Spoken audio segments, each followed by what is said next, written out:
So Canelo Alvarez has a date, a return date, folks. So all the fans, all of Canelo's fans can rejoice because Canelo Alvarez is back. He has a location and he has a brand new promotion. Now, what Canelo doesn't have is, at least publicly, is an opponent. And that's silence, folks. That silence is not uncertainty. It could very well be strategy. So, I want to talk about it, guys. Welcome back. Welcome to Duality 7X, folks. I'm your host, Sheeraz. And here we try to cover all the latest trending stories when it comes to the world of MMA, UFC, WWE, and boxing before they fully come to focus. Now, today we're going to be talking about Canelo Alvarez's return date, which is set for September 12th in Riyadh. Like, seriously, guys, no better place to do it than Riyadh. And why? Why the opponent, like why aren't they revealing an opponent? Is this on purpose? Is there like some kind of a reason for the delay? Well, as I alluded to earlier, guys, it could very well be strategy. Looks like my mic might be dying, guys. Can anybody give me a mic? This one looks like it's done. You guys will notice sometimes I'll be like talking off here, and you can't hear. You can't hear it. Before, my mic used to just, capture like a certain kind of a radius. It's not doing that anymore. All right, guys, enough about my mic. If you guys are into real fight talk, and if you like and hear what you see, we'd just be very grateful if you can smash the like and subscribe, and share this with your friends. Hit the bell notification so you guys never miss a beat. So let's get right into it, guys. So yeah, I mean, this is like I'm a little bit curious. Like we all knew that Canelo was, took some time off because of his elbow surgery.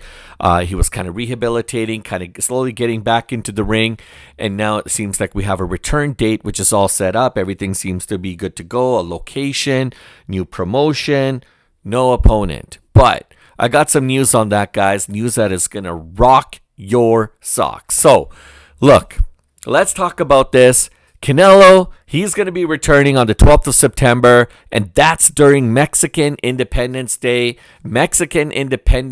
weekend, and that's all happening, guys, in Riyadh, Saudi Arabia. And the announcement actually came from Turki Al Sheikh. Guys, he described this fight like in very, very specific terms, in grand terms, folks. It will be a surprise. It will be big fight. Mexico against the world. This will also mark the first official card promoted under Canelo Promotions. And that information alone is very important as well, too. It seems like a lot of folks are getting into the promotional gig and business. A lot of former fighters have already ventured that route. So this is going to be very exciting. It's going to be really interesting as well at the same times. Guys, this isn't just like another fight announcement. It's really kind of like a power shift, right? Canelo is not just like he's not just simply headlining anymore. What he's doing is building a foundation for himself. He's kind of building not only the foundation, but building infrastructure that's going to sit on top of that foundation to set himself up and potentially up-and-coming fighters as well under his promotions. And look, when it comes to money, folks, there's big money in the promotion business, and everybody wants a piece of pie. Everyone wants a piece of that pie, and so I'm not surprised. Actually, for me, I kind of thought he was going to venture this route. For me, it was kind of not a matter of if; it was more of a matter of when. When was this going to happen? So, anyways, we know that it is going to happen now. Now, look, at this point, there's no weight class confirmed for his return date on September 12th. Also at this moment, there's no sanctioning body that's been named, but Turki Al Sheikh, His Excellency, has made it very clear that a world title is expected to be involved. So the ambiguity, guys, isn't accidental. This is what you refer to in the business as leverage. Plain and simple, guys. Right? So Canelo himself seriously hasn't fought, since September of last year. Again, since his loss against Terence Crawford, a fight that honestly reset his career and his his narrative. It bothers me how this mic is like right in my face. If I even try to put it like if I try to pull it back a little bit, what tends to happen is my voice gets distorted. So I apologize, guys. I'm trying to make the best of this here. So yeah, no weight class confirmed, no sanctioning body at this point. I mean, right now this is just an announcement, a date announcement, and I'm pretty sure all the powers to be and the people in the business are working extra hard to make sure that they find the most suitable candidate opponent for Canelo Alvarez. And as I promised, I got some news on that. You can tell by the headlines who I'm talking about. But since his loss, unfortunately, to Terence Crawford, Canelo had to take a big step back. A big step back from boxing. Reality kind of smacked him right in the face. Terence Crawford. I mean, this match against Terence Crawford was legacy versus legacy, which essentially would have crowned the pound for pound probably the best ever in this generation. And for all the gold, for all the belts, Terence Crawford had Canelo beat. There were some moments where you thought that Canelo was going to come back, but this was pretty much a Terence Crawford night. And as you're all aware, we've reported it extensively here. Terence Crawford has subsequently walked away from the sport of boxing. He's made his retirement announcement. Now, whether that's for certain, we can only take what he's been saying, what's kind of going through his mind. And I mean, who knows? Maybe we will see him back in some capacity, maybe in the near future. So that'll be interesting to see what happens. Anyways, right? I mean, the fact that Crawford's, had announced his retirement, that's kind of erased any potential chance of a rematch, at least anytime soon. And it's technically left the super middleweight landscape somewhat in chaos, somewhat in peril, somewhat fractured. With these belts kind of being unsettled and storylines blown wide open. You had Terence Crawford stripped of his WBC title because there was some drama between him and the WBC boxing for Terence Crawford not paying his sanctioning dues, and all kinds of craziness, all kinds of drama. And it is what it is. And because he was stripped of his title, he was also told by the WBC that he's, while he was an active fighter still, that he was no longer allowed to fight any WBC fighters. So that really kind of took away from a lot of the competition that Terence Crawford could have potentially fought. Anyways, he made the decision of kind of walking away from the sport, and it was a big decision. But again, whether that holds or not, I mean, who knows, guys? I mean, in this sport, I mean, all of a sudden, somebody like Jake Paul or somebody could come out of the woodwork and say, "Look, I'm putting up not even 50." Not even 100, but like $150 million if you step up to fight me. Who's going to turn that money down? So anyhow, guys, that's kind of where we're at right now. But yeah, the division is a little bit in limbo, right? And so hopefully we can kind of figure out, and hopefully that kind of comes to some kind of normalcy at some point. The WBC has also ordered Hamzah Sheeraz and Christian Mbili to come together to fight as well for the vacant WBC title. Hamzah Sheeraz, his name has also been floated in other fights against other potential boxers as well. And so, I mean, like, now that Terence Crawford is out of the picture and Canelo Alvarez is coming back into the picture, it's going to be really interesting to see who Canelo lines up as potential candidates for his next opponents. So anyhow, the loss against Terence Crawford definitely changed Canelo's outlook and focus, and perhaps maybe even his next move. But one thing about Canelo is he's resilient. He's one of the toughest cookies that you'll find in the sport itself. Definitely pound for pound, one of the greatest fighters to have ever come to this sport. That's a huge accreditation. He is pound for pound probably one of the greatest. And that said, I'm pretty sure he won't have any problem whatsoever to find opponent of his liking, right? And now the thing that people have to understand about Canelo's return, this isn't about domination, all right? This is about him repositioning, him kind of realigning himself with his outlook, with his perspective, with his new focus and mindset in terms of what it is that he wants to be able to accomplish and achieve in this sport. I mean, what hasn't he achieved, first of all, right? So now the conversation changes a little bit. He's not out there gunning for more gold, for more belts. He's done that. He's been there. He's done it all. He's had more gold than people can ever even dream of. There's fighters in the sport today, very, very elite fighters who will probably never be able to don a belt because the landscape has shifted. The talent that these fighters are possessing these days are so marginally close from one another that honestly it's very hard to win a title. Now, that's not saying that Canelo can't come back and win a title. He definitely can. I don't think that's his grand outlook or focus anymore. I think right now he's after a challenge. All right, Canelo's the kind of guy that likes a challenge, and he's the same guy that said, "Hey," he told Terence Crawford, "Let's run it back again." Like right away, let's do this. Even though he had that, he had that issue with his elbow.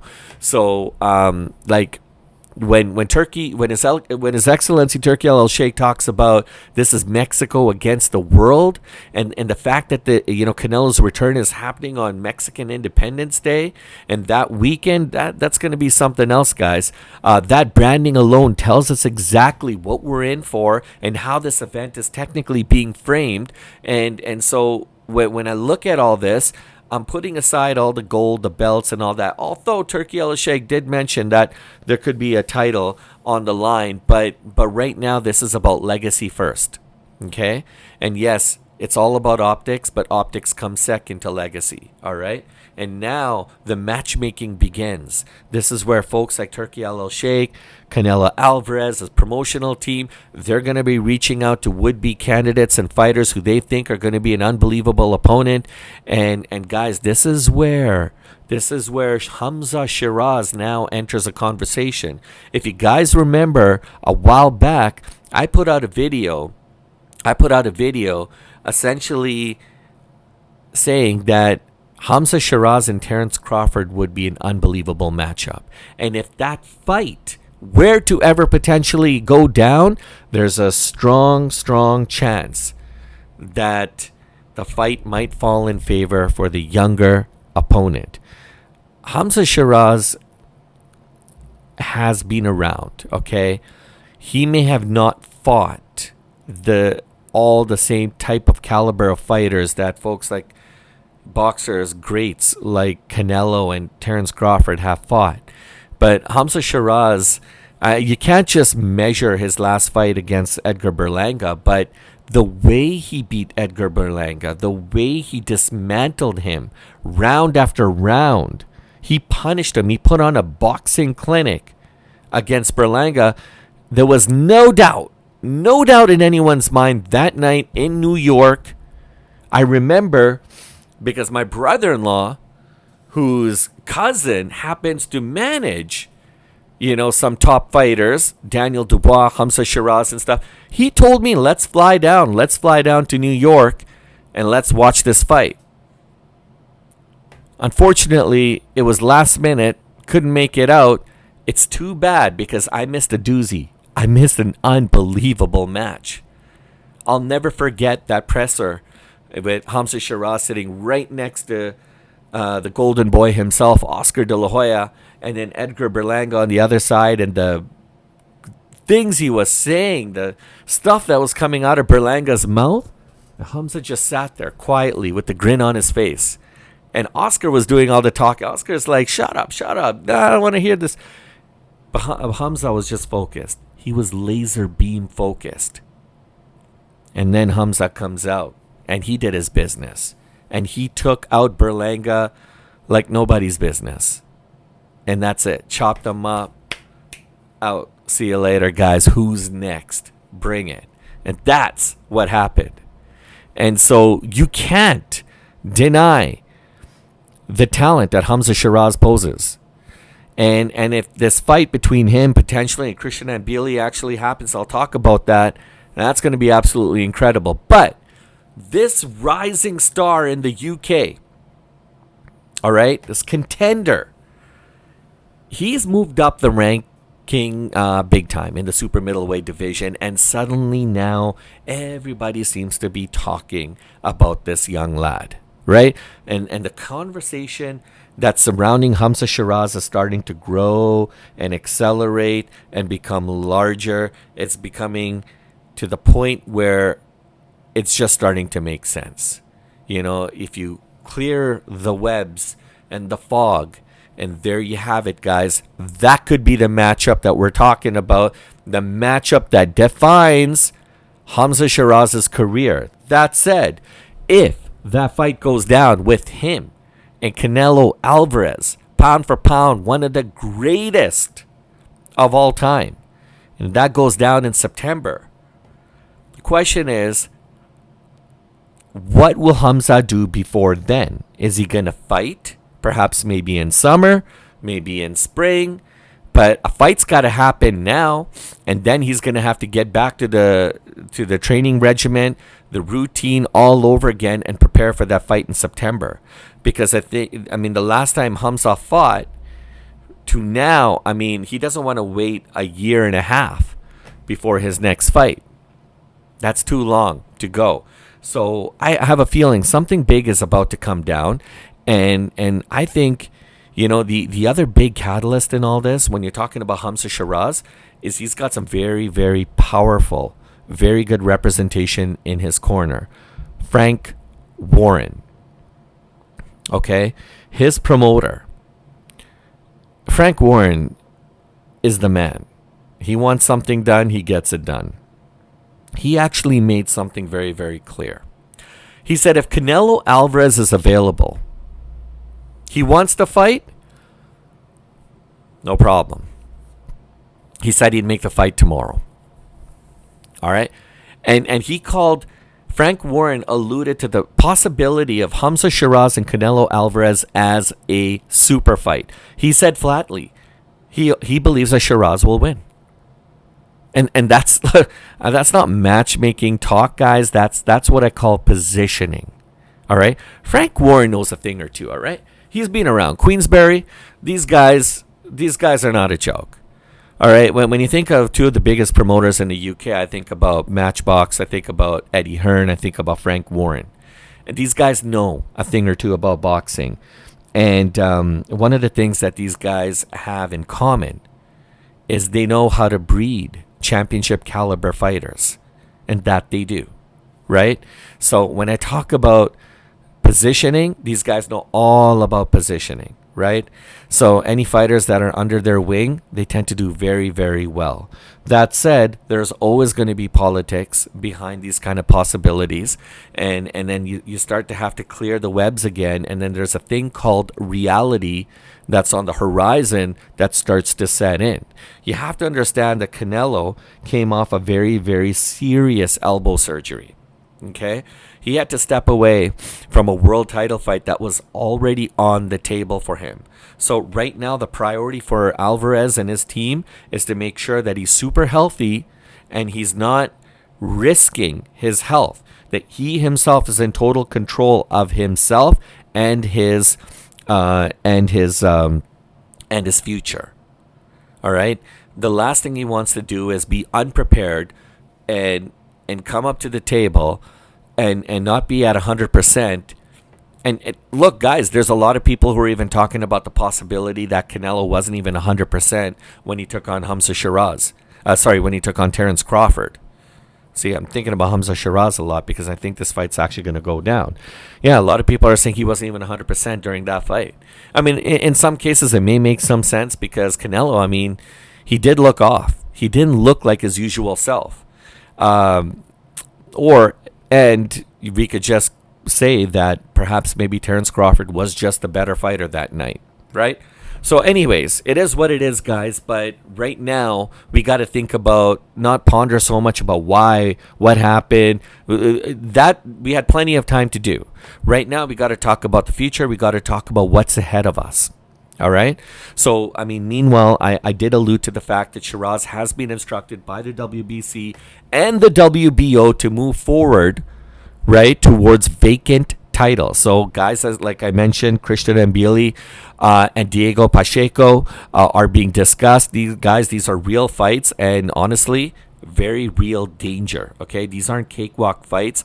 Now, you know, one beautiful thing about boxing is the beauty of the sport itself is that nowadays you're not seeing a lot of like A-class fighters fight B or C-class fighters. Now you're seeing the best of the best fighting the best of the best, right? So Sheeraz wants to move forward with those mandatories and fight for those vacant titles. He's got some unbelievable competition lined up right in front of him. So before he even thinks or talks about Canelo Alvarez, he's got his eyes set on these titles that are staring right at him and potentially for the pickings, right? And so, look, I'm not saying Christian Mbili and Diego are easy opponents. No, they're not. They're not. But those could be some very, very interesting fights, and it looks like that's a possibility that could be happening very, very soon. And if Sheeraz wins a world title, the dynamic changes everything, right? He's not the challenger anymore, guys. He's not a contender. He's the champion. All right. He becomes the bargaining chip. The leverage goes in his favor, right? And that's when we start talking about potentially a fight between him and Canelo Alvarez. That's when the conversation starts to become more real, right? And so, you know, if for whatever reason that fight doesn't happen with Hamzah Sheeraz and Canelo Alvarez, then there could be some other potential candidates in line. Are they going to be as good? I don't know. It's up for you guys to decide. But there's also names floated around like Chris Eubank Jr. All right. You remember his fight not too long ago against Conor Benn. Guys, that was decades long of just, it was like one of those little pimples that needed to be burst, you know? There was so much family drama that went into that, and obviously, you know, if you guys remember that fight, you know who the victor was. Conor Benn was able to for the most of the fight, it was one-sided. But I mean, a potential fight between Hamzah Sheeraz and Chris Eubank Jr. would be a very, very good matchup, and it could also be part of the Riyadh season talks, right? There's also other names that have been floated around, and I've kind of alluded to some of these fights a long time back as well too. David Benavidez, right? A lot of people tend to forget how amazing of a fighter this is, and you know, I mean, I'm thinking. Look, I was talking about Chris Eubank Jr., Hamzah Sheeraz. Hamzah Sheeraz, if he if he goes down this route and takes on Christian Mbili, takes on Diego Pacheco for the WBO title, Mbili for the WBC title, I don't know if he's going to have an opportunity to take on Chris Eubank Jr. I think more. Sorry, that would probably be more for, say, Canelo Alvarez.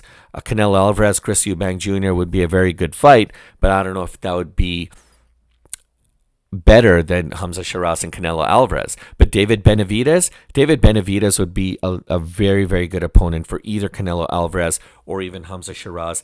That's another fight that I would actually like to see. And then a lot of people are talking about Bivol, a rematch against Bivol. And and that's been kind of floated around a little bit. Not a lot of people are talking a lot about that. I might actually have to do a video to kind of talk about the reality of that and what that could potentially look like. Now, each of these guys that I just mentioned, right? Eubank Jr., Benavidez, Bivol, these are the kind of guys that could easily line up to take on Hamzah Sheeraz or Canelo Alvarez. But again, if Hamzah Sheeraz decides to go a different path and starts to chase gold and titles, then I could see either of these opponents being a potential matchup and target for Canelo Alvarez. There's a lot of other fighters as well too. And so, I mean, the list goes on. That division itself is so, so stacked that the differences between these fighters are so marginal that, it's honestly like a matter of inches and centimeters between the level of talent between first ranking to 10th ranking in those divisions. So anyways, guys, the things that we're going to have to pay attention to is like things like related to weight, the so-called brand alignment, because everything's about promoting, promotions, marketing, hyping, selling the fight. What are the risk to reward ratios? How many butts are you going to have in chairs? The venue? How many people are going to be tuning into this potentially globally? How many advertising dollars are coming into the mix? And I mean, there's a lot here, but thankfully you and I don't have to worry about that. They've got teams and people in the operational side of things that do worry about that. But where this could actually start to fracture is if the statistical guys go back to the promoters and organizers and say, you know what, this fight can't happen because we don't see that this fight is viable enough from a financial perspective to actually make dollar sense.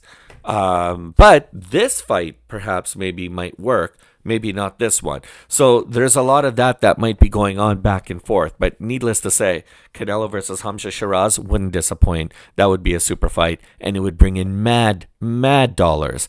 So right now, the only things that I see that are truly locked in are the date, Canelo's return date, his promotions business, right? And the location. We know it's going to happen in Riyadh, okay? And we know how important of a date that is for Canelo and for the folks, for his team, for the folks in Mexico, his fans, happening on Independence Day weekend. It's going to be absolutely very. Canelo's a guy who likes to take a lot of pride in his culture, in his country.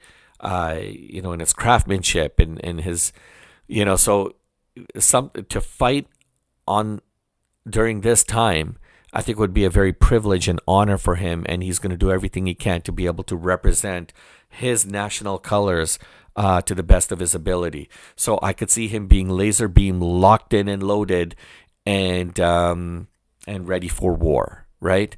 So guys, the fact that they haven't announced an opponent yet, probably because they're waiting for us to talk about it, right? Of course, right here on this channel on Duality 7X.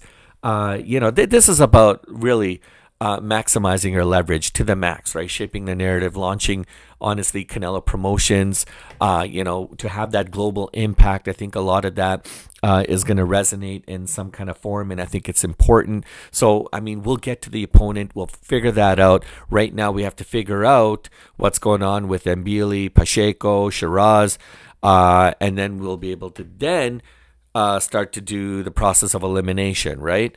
And then really be able to look forward to decide realistically who is potentially going to take on Canelo Alvarez. So no matter what, needless to say, this is a fight that everybody's going to be watching. The first fight, return fight for Canelo Saul Alvarez, almost 1 year after his loss against Terence Crawford.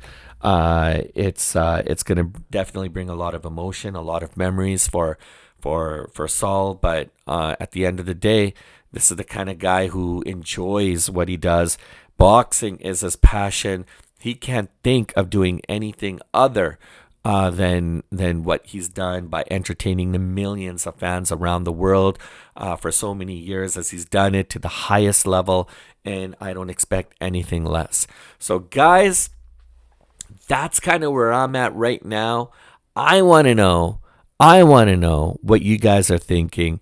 What's on your mind? Lay your thoughts in comments below, guys. Let's start a discussion on this. Who do you think will be the best opponent for Canelo Alvarez come September 12th, Independence Day weekend in Riyadh season? Who is that opponent? Is it Hamzah Sheeraz, or is it somebody completely different, folks? Right? Is it Mbili? Is it Pacheco? Is it Benavidez? Is it Bivol? Who do you think will be the best fighter for Canelo's return this year, September 12th? Guys, on that note, I want to thank you guys for sticking around. Please, on your way out, don't forget to smash a like and subscribe. Hit the bell notifications so you guys never miss a beat. And if you guys enjoy this real fight talk, there's plenty more where it came from. The pleasure was all mine. I look forward to catching you guys on the next one.